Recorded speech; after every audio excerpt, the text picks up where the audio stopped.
This style of chair was first introduced in 1905. That's why it's got this antique look. They were very popular for quite a few years, but then they got to be too expensive, so they went out of mode.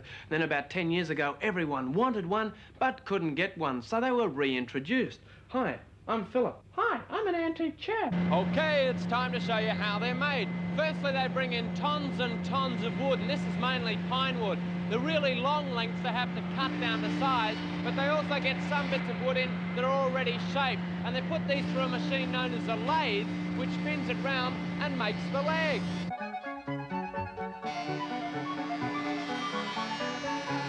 Of course, sitting on a flat piece of wood gets pretty uncomfortable after a while, so they have to put in what's known as the saddle, and that's shaping this section here for your bottom to sit on, so that makes it nice and cozy. And then they shape the seat itself, and then they drill the holes that you can put all your legs and also the back of the chair in with.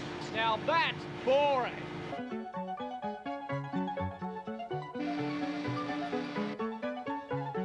One of the things that really gives these antique chairs an antique feel and an antique look is this, and that is the pressing which is on the back of the chair. That's done on this press. You see, they heat it up and then they roll it on and it comes out looking like this.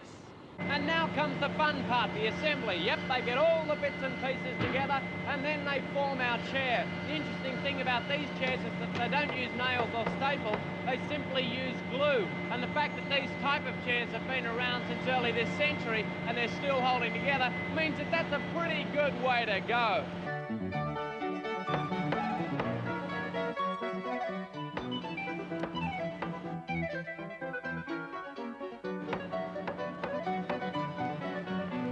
Assembled chairs then need to be sanded down and polished, which really gives them their antique look.